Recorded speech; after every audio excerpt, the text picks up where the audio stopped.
No Espiritismo, aprendemos que a dor e o sofrimento possuem um propósito, mas muitas pessoas ainda têm dificuldade em compreender esse aspecto.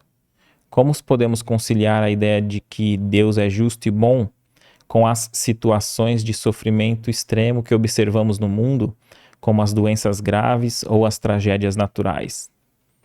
Excelente. A gente tem que ampliar justamente esse campo de visão. Se a gente olhar de um olhar infantil, imaturo, compreendendo somente a vida física, do berço ao túmulo, a dor vai ser sempre a dor. Agora, quando a gente observa num aspecto mais amplo, que a verdadeira vida é a vida espiritual, a gente consegue observar que aquela dor que nos chega é justamente o remédio necessário para lapidar o nosso espírito, o nosso moral. Tem um caso de um livro do André Luiz que descreve muito bem essa situação. Um espírito desencarnou porque ele tomou um veneno, então prejudicou toda essa via da garganta. E no plano espiritual, ele não conseguia continuar progredindo, por mais que se aplicassem passes, fizessem os tratamentos no corpo perispiritual dele, ele não conseguia se reestabelecer. Então foi permitido que ele fizesse um breve mergulho na carne, reencarnasse.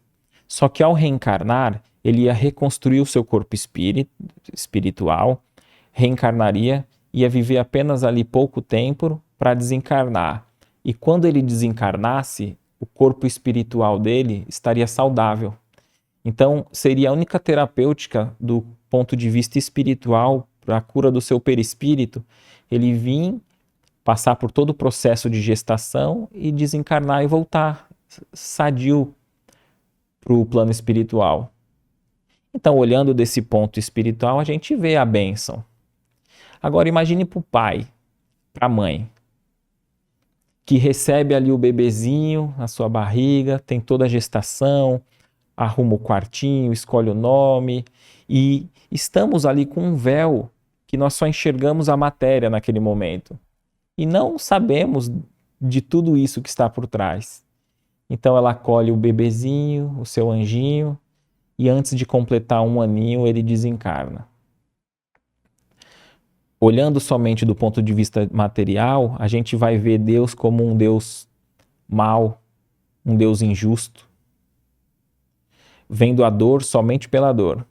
Olhando do ponto de vista amplo e espiritual, a gente vai ver a bênção que aquele espírito pôde receber por caridade a gestação ali no útero materno e pôde assim se reequilibrar. E obviamente que aqueles espíritos que o acolheram tinham uma relação direta. Estavam também se reequilibrando na questão das suas dívidas perante a consciência divina e a sua própria consciência.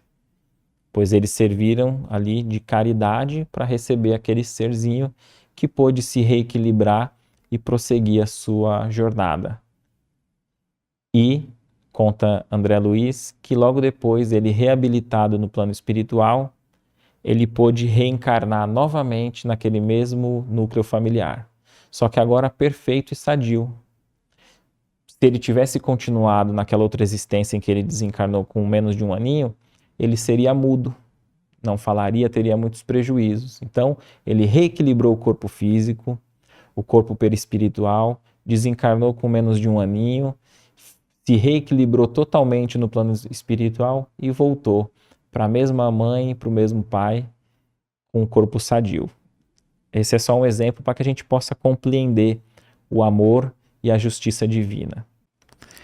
O que você achou desse corte? Coloca aqui nos comentários a sua opinião sobre esse tema.